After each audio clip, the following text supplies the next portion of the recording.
सबसे बड़ी खबर की इस वक्त हम बात कर रहे हैं, लखनऊ आएगी corona vaccine. Corona vaccine Delhi से आज लखनऊ आएगी।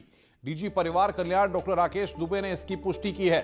शाम तक दिल्ली से लखनऊ पहुंचेगी वैक्सीन। कड़ी सुरक्षा में राजधानी में रखी जाएगी वैक्सीन। प्रदेश के सभी मंडलों में कोरोना वैक्सीन भेजी जाएगी। जिला कोविड सेंटर्स पर इस वैक्सीन को भेजा जाएगा। कमांड सेंटर से सीएचसी पीएससी भेजेंगे वैक्सीन को। वैक्सीन को लेकर सुरक्षा के पुख्ता इंतजाम किए गए हैं।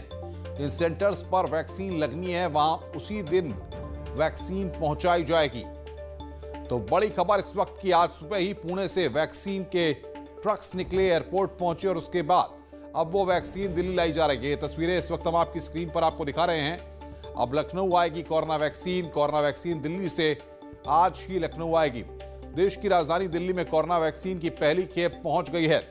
इसी के साथ 16 जनवरी से शुरू हो रहे देशव्यापी कोरोना वैक्सीनेशन के अभियान का काउंटडाउन भी अब शुरू हो चुका है।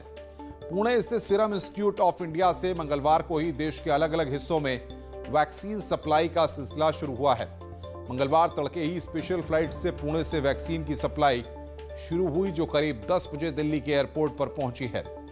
अब इन्हें यहां से कोल्ड स्टोरेज में रखा जाएगा और जब वैक्सीनेशन की शुरुआत होगी तब टीकाकरण केंद्र पर पहुंचाया जाएगा।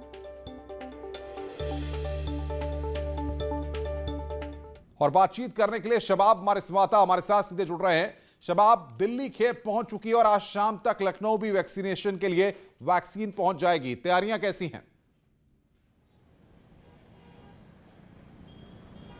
बिल्कुल, दोपहर में 3:30 बजे के आसपास का समय है अनुपम, जब दिल्ली से मुमकिन है गो एयर की फ्लाइट के जरिए जो है वो राजधानी लखनऊ के चौधरी चरण सिंह हवाई अड्डे पर वैक्सीन पहुंचेगी। और इस मौके पर डीजी हेल्थ भी वहां पर मौजूद रहेंगे। स्वास्थ्य विभाग के तमाम आला अफसरान, आला कर्मचारी मौजूद रहेंगे और बहुत कड़ी सुरक्षा व्यवस्था के बीच इस दवा को जो कोल्ड स्टोर बनाए गए हैं वहां पर रखा जाएगा। यूनिसेफ के साथ मिलकर उत्तर प्रदेश सरकार एक बड़ा अभियान चला रही है कोल्ड स्टोर बनाने का, जहां पर कोरोना की वैक्सीन को रखाया जाएगा, क्योंकि तापमान का निर्धारण कोरोना वैक्सीन के रखरखाव में बहुत महत्वपूर्ण है अनुपम। और ये पल जो है वो हम सब के लिए बहुत गौरवान्वित करने वाला है, क्योंकि पुणे के सीरम इंस्टीट्यूट ऑफ इंडिया से वैक्सीन जो है वो दिल्ली पहुंची है और दिल्ली से तकरीबन 13 ऐसी जगहें हैं जहां पर कोरोना की वैक्सीन को पहुंचाया जाएगा। राजधानी लखनऊ में दवाई पहुंचने के बाद, वैक्सीन पहुंचने के बाद इसे कोल्ड स्टोर तक पहुंचाने की जिम्मा जो है वो स्वास्थ्य विभाग का होगा और बहुत कड़ी सुरक्षा व्यवस्थाओं के साथ इसे जो है वो कोल्ड स्टोर तक लेकर जाएगा। लेकिन सबसे बड़ी बात यह है कि इस वैक्सीनेशन को एक प्रॉपर टेम्परेचर पे रखना है। ऐसे में तमाम सीएचसी और पीएससी में जब इस वैक्सीन को भेजा जाएगा तो पूरे बंदोबस्त होने चाहिए, टेम्परेचर को लेकर के कोल्ड स्टोरेज और बाकी इंतजामात होने चाहिए। क्या उस सबकी पूरी तैयारी कर ली गई है? बिल्कुल अनुपम, देखिए तैयारियां पूरी हैं और प्रदेश सरकार इस पल के लिए पिछले 1 महीने से तैयारी कर रही थी। हमने खबर भी चलाई थी कि किस तरह कोरोना वैक्सीन के आने से पहले जो है उसके रखरखाव की तैयारियों में प्रदेश सरकार जुटी हुई है। यूनिसेफ के आला अधिकारियों से भी हमने इस बाबत बात की थी, तो उन्होंने कहा था कि सबसे पहली हमारी प्रायोरिटी ये है कि लखनऊ और जितने भी उत्तर प्रदेश के सभी मंडल हैं वहां पर एक एक बड़ा कोल्ड स्टोर बनाया जाए, जहां पर इन दवाओं के रखरखाव की व्यवस्था सुनिश्चित की जाए। उसके बाद उस मंडल के भीतर जहां पर भी सीएचसी और पीएचसी में दवाओं को जाना है उसके लिए प्रॉपर एक मैकेनिज्म बनाया जाए और उसी मैकेनिज्म पर बिल्कुल शबाब, आप नजर बना के रखिए। आगे भी हम आपसे अपडेट लेते रहेंगे। स्पीच 4 तस्वीरें हम दर्शकों को दिखा रहे हैं। आज सुबह देश को सबसे बड़ी खुशखबरी उस वक्त मिली जब सीरम इंस्टीट्यूट से कोविशील्ड की पहली खेप दिल्ली के लिए रवाना हुई। ये 4 अलग अलग तस्वीरों में आप देख रहे हैं कि वैक्सीन आज कैसे रवाना हुई। आज सुबह सीरम इंस्टीट्यूट से कोविशील्ड वैक्सीन के बॉक्स को पुणे एयरपोर्ट ले जाने के लिए 3 कंटेनर ट्रकों को बुलाया गया।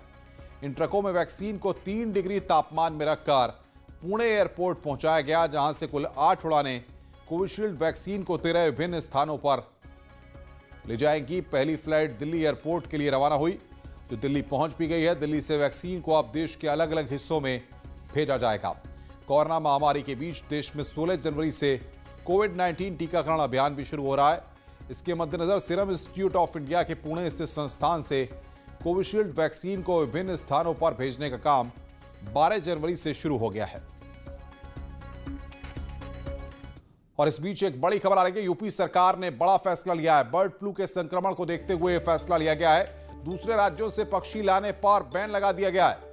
राजस्थान, मध्य प्रदेश, हरियाणा और हिमाचल में एवियन इन्फ्लुएंजा के संक्रमण को देखते हुए उत्तर प्रदेश को कंट्रोल एरिया घोषित किया गया है। 24 जनवरी तक लगे प्रतिबंध के बीच अगर कोई व्यवसायी या परिंदों के शौकीन उत्तर प्रदेश में कोई भी पक्षी लेकर आता है तो उस पर कड़ी कार्रवाई की जाएगी। यूपी सरकार ने यहां पर यह बड़ा फैसला लिया है। दूसरे राज्यों से नहीं लाए जाएंगे पक्षी। बर्ड फ्लू के संक्रमण के चलते यह फैसला लिया गया है। उत्तर प्रदेश में पक्षी लाने पर कार्रवाई की बात कही गई है।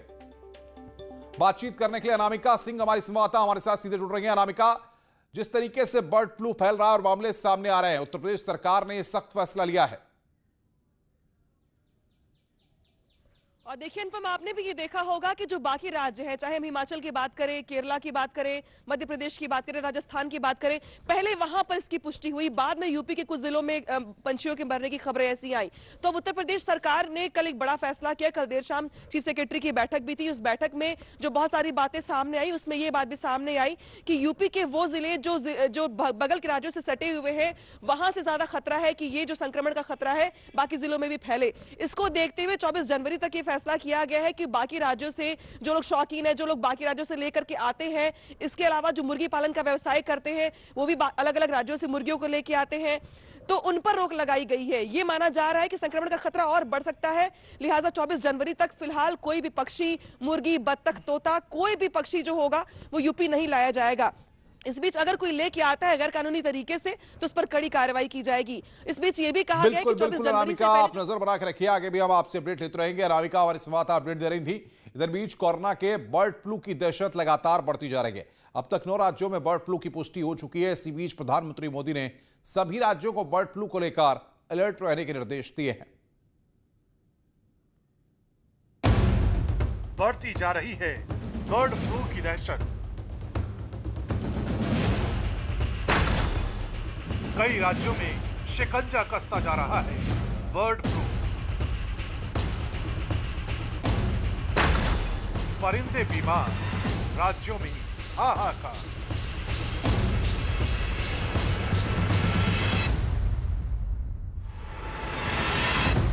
कोरोना काल में बर्ड फ्लू की दस्तक ने देश के कई राज्यों में हाहाकार मचा दिया है। देश के नक्शे की तस्वीर पर गौर करें तो साफ पता चलता है कि महज चंद दिनों के भीतर बर्ड फ्लू ने अपने पांव किस कदर पसार लिए। केरल, राजस्थान, मध्य प्रदेश, गुजरात, महाराष्ट्र, हिमाचल प्रदेश, उत्तराखंड, उत्तर प्रदेश, दिल्ली और हरियाणा जैसे राज्यों को बर्ड फ्लू ने अपने शिकंजे में कस लिया है। लेकिन सबसे ज्यादा चुनौती इस वक्त देश की राजधानी दिल्ली के सामने है, जहां कौओं और बतखों की बर्ड फ्लू रिपोर्ट पॉजिटिव आई है। दिल्ली की संजय झील में अब सैकड़ों बतखों को खत्म करने के बाद उन्हें दफनाने का काम शुरू कर दिया गया है, क्योंकि यहीं से सैंपल भोपाल भेजे गए थे। दिल्ली में बर्ड फ्लू की पुष्टि हो गई है। इस वक्त हम संजय लेक में मौजूद हैं। यहीं से 8 सैंपल भोपाल भेजे गए थे जिसमें बर्ड फ्लू की पुष्टि हुई है। और अभी जो देखिए रैपिड रिस्पांस टीम है वो संजय लेक से बत्तखों को पकड़ रही है। मैं अगर आपको दिखाऊं तो देखिए एक बोट नज़र आएगी और वहाँ उसमें कुछ बत्तख भी नज़र आ रही हैं। इन बत्तखों को पकड़ा जाएगा। आपको बता दें कि 8 सैंपल 9 तारीख को भेजे गए थे जिसमें 5 कौवे और 3 बत्तख थी। जो उनकी रिपोर्ट है वो पॉजिटिव आई है। मतलब ये कि यहाँ उनमें बर्ड फ्लू की पुष्टि हुई है। सर ये बताइए कि आपको क्या कहा गया बत्तखें पकड़ने के लिए?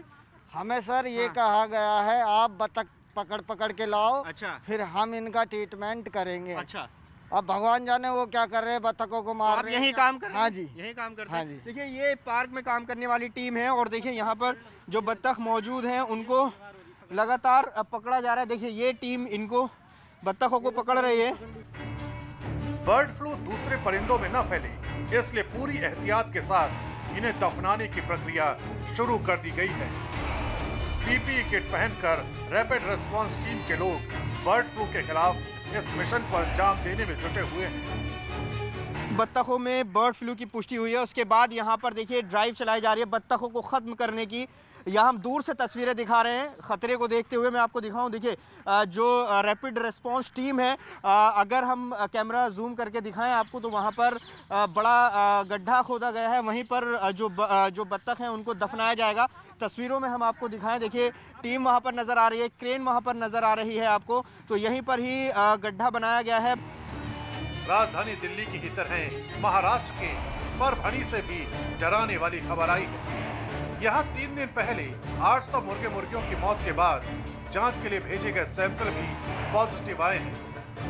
नेशनल लैब की इस रिपोर्ट के बाद परभणी में भी बर्ड फ्लू की पुष्टि कर दी गई है। यही वजह है कि महाराष्ट्र में अंडे और मुर्गियों के कारोबार में अच्छी खासी गिरावट आ गई है। आंकड़ों में दिखाते हैं कि बर्ड फ्लू ने इससे जुड़े बाजार को किस कदर प्रभावित किया है। पोल्ट्री फार्म उद्योग में 20% की कमी, मुर्गे और अंडे की मांग में भारी गिरावट, रेट भी 15 से 20% तक कम हुए। मक्का और सोयाबीन की खपत में भी गिरावट। निवेदन है, इससे पैनिक ना करें, इससे कोई नुकसान नहीं है। अब 10 दिन के लिए गाजीपुर मंडी बंद कर दी गई है। मैं माननीय मुख्यमंत्री को आज पत्र लिखने वाला हूं। कई राज्यों में डीएम बंद कर दे रहे हैं। जरा डायरेक्शन को देखें, पैनिक ना करें। एआईएमआईएम के मुखिया असदुद्दीन ओवैसी आज पूर्वांचल के दौरे पर हैं। उनके साथ सुहेलदेव भारतीय समाज पार्टी के अध्यक्ष ओम प्रकाश राजभर भी मौजूद रहेंगे।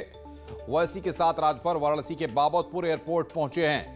ओवैसी जौनपुर, दीदारगंज, आजमगढ़ होते हुए फूलपुर में कार्यकर्ताओं के साथ संवाद करेंगे। पिछले महीने भी ओवैसी एक दिन के दौरे पर लखनऊ आए थे, जहां उन्होंने राजभर के साथ गठबंधन करने के साथ ऐलान किया था कि वो छोटे छोटे दलों को साथ लेकर 2022 में बीजेपी को चुनौती देंगे।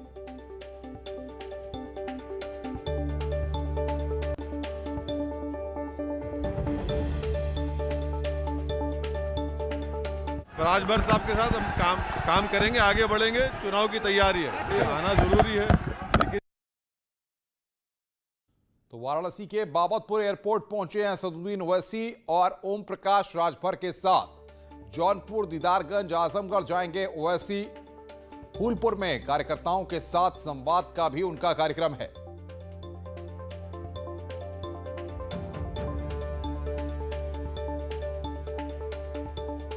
ओपी राजभर के साथ ओम प्रकाश राजभर के साथ शिक्षा के सवाल पे, समान शिक्षा, स्नातकोत्तर तक फ्री और अनिवार्य शिक्षा, घरेलू बिजली का बिल 5 साल हम सरकार बना के माफ करेंगे, हम निःशुल्क स्वास्थ्य गरीबों को देंगे, बेहतर शिक्षा देंगे। इस बात के लिए ओवैसी जी हमारे साथ हैं, बाबू सिंह कुशवाहा, कृष्णा पटेल हमारे साथ हैं, रामसागर बिंद हमारे साथ हैं, प्रेमचंद प्रजापति, बाबू रामपाल साथ हैं, रामकरण कश्यप साथ हैं, अनिल चौहान साथ हैं, वो भी आ रहे हैं। और देखते जाइए ना कितने लोगों को ले आ रहे हैं। जल्दी वो भी शामिल होंगे। काम करेंगे, आगे बढ़ेंगे। तो आज उत्तर प्रदेश में है असदुद्दीन ओवैसी और ओम प्रकाश राजभर उनके साथ पूर्वांचल के इलाकों में जाकर के संवाद कर रहे हैं और बातचीत कर रहे हैं। उपेंद्र बातचीत करने के लिए हमारे साथ जुड़ रहे हैं सीधे। उपेंद्र, असदुद्दीन ओवैसी वहां पर पहुंच चुके हैं, फिलहाल कहां के लिए रवाना हुए हैं और क्या यह माना जाए कि 22 से पहले मिशन पूर्वांचल को साधने की यह कोशिश है?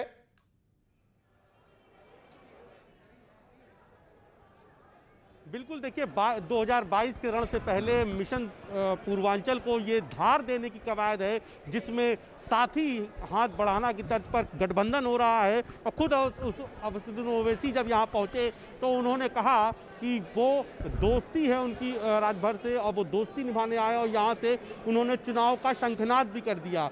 तो ये प्रधानमंत्री का संसदीय क्षेत्र और जहाँ वो गए हैं वो है पूर्व सीएम अखिलेश यादव का संसदीय क्षेत्र। वो आजमगढ़ के लिए रवाना हुए हैं। और खास बात ये है कि जहाँ एक और असदुद्दीन ओवैसी और राजभर हैं, तो अब जो आप तस्वीर देख रहे हैं सामने कैमरा पर वो सिक्योरिटी की, तो कुछ देर बाद खुद पूर्व सीएम अखिलेश यादव भी यहाँ पहुँच रहे हैं। यानी कि आज जो पूर्वांचल का सियासी तापमान है वो बढ़ेगा। और खुद अभी कुछ देर पहले ओवैसी ने जो है अखिलेश यादव पर हमला करते हुए कहा कि मैं 12 मरतबे पूर्वांचल आना चाहता था, यानी कि इशारा उनका आजमगढ़ की तरफ था। बिल्कुल बिल्कुल बिल्कुल आएंगे हम उपेंद्र आपके पास, आप नजर बना के रखिए। उपेंद्र हमारे संवाददाता हमें जानकारी दे रहे थे किस तरीके से सियासी रस्साकशी का माहौल बन रहा है उत्तर प्रदेश में 2022 के सियासी दंगल से पहले। रुक रहे हैं ब्रेक के लिए, ब्रेक के बाद जल्द हाजिर होते हैं।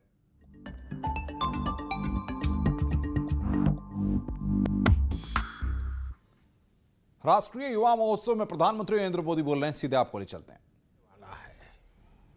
आप देखते होंगे कि भारत का शायद ही ऐसा कोई गांव हो, कोई शहर हो, कोई व्यक्ति हो जो स्वामी जी से खुद को जुड़ा महसूस न करता हो, उससे प्रेरित न होता हो। स्वामी जी की प्रेरणा ने आजादी की लड़ाई को भी नई ऊर्जा दी थी। गुलामी के लंबे कालखंड ने भारत को हजारों वर्षों की अपनी ताकत और ताकत के एहसास से दूर कर दिया था। स्वामी विवेकानंद ने भारत को उसकी वो ताकत, धूप निकली है क्या बात, याद दिलाई, एहसास कराया। उनके सामर्थ्य को उनके मन मस्तिष्क में पुनर्जीवित किया, राष्ट्रीय चेतना। ये बात तो तुमने बहुत अच्छी कही। देखो जीनत, जीवन में धूप अब बहुत मुश्किल है। अब आज के समय कि उस समय क्रांति के मार्ग से भी और शांति के मार्ग से भी, दोनों ही तरह से जो आजादी के लिए जंग चल रहा था, आजादी की लड़ाई लड़ रहे थे, वो कहीं न कहीं स्वामी विवेकानंद जी से प्रेरित थे। उनकी गिरफ्तारी के समय, फांसी के समय स्वामी विवेकानंद से जुड़ा साहित्य जरूर पुलिस के हाथ आता था। तब इसका बाकायदा अध्ययन करवाया गया था कि स्वामी विवेकानंद जी के विचारों में ऐसा क्या है जो लोगों को देशभक्ति के लिए, राष्ट्र निर्माण के लिए, आजादी के लिए मर मिटने की प्रेरणा देता है, हर नवयुवान के मस्तिष्क को इतना प्रभावित करता है। समय गुजरता गया, देश आजाद हो गया, लेकिन हम आज भी देखते हैं स्वामी जी हमारे बीच ही होते हैं, प्रतिपल हमें प्रेरणा देते हैं। उनका प्रभाव हमारी चिंतन धारा में कहीं न कहीं नजर आता है।